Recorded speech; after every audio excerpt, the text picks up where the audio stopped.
न मिलने पर वो रिजर्वेशन पूरी तरह से खत्म हो जाएगा। और जो 13% की एडवर्टाइजमेंट निकाली जाती थी, जिसमें महार, मातंग, चमार, ढोर, ये कैटेगरी के लोग एप्लीकेशन करके प्रशासन में जाते थे, नौकरियों में जाते थे, एजुकेशन स्कॉलरशिप ले रहे थे। अब इनको अपॉर्चुनिटी होने के बावजूद भी ए में नहीं लिया जाएगा, बी में नहीं लिया जाएगा, सी में नहीं लिया जाएगा और डी की कैटेगरी भरी नहीं जाएगी। तो हमारा रिजर्वेशन इस तरह से खत्म करने का काम सुप्रीम कोर्ट ने किया है।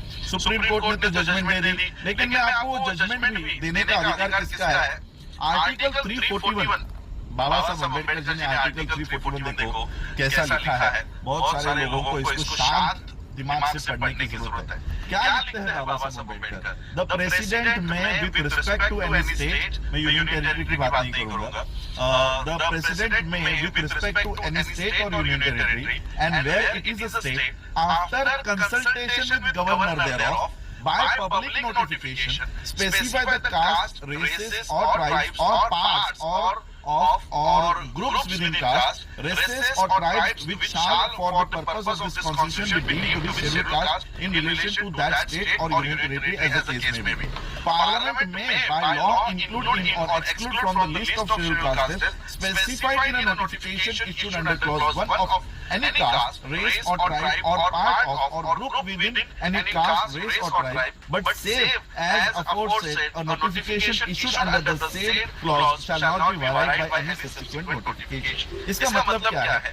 बाबा साहब लिखते हैं कि पार्लियामेंट या पहला आर्टिकल 341 सबसेक्शन 1 में बाबा साहब लिखते हैं, the president may with respect to any state after consultation with governor thereof, अगर आपको महाराष्ट्र के अनुसूचित जाति को ए बी सी डी में वर्गीकरण करना है तो पहले तो गवर्नर से कंसल्ट करना है। गवर्नर से कंसल्ट करने के लिए भी पब्लिक नोटिफिकेशन डालनी है और उसके बाद आपको अगर वर्गीकरण करना है तो वो उस तरह से करना होगा। अब गवर्नर का अधिकार निकालकर अब ये पब्लिक नोटिफिकेशन हटाकर सुप्रीम कोर्ट ने सीधा सीधा कह दिया है कि अपने अपने राज्य में वर्गीकरण कर देना।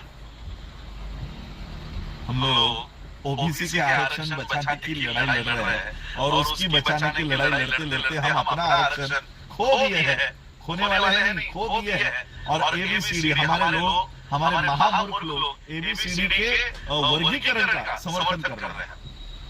इस वर्गीकरण का समर्थन करने वाले लोगों को मैं बताना चाहता हूं कि आने वाले समय में एससी का रिजर्वेशन ये पूरी तरह से खत्म हो चुका होगा।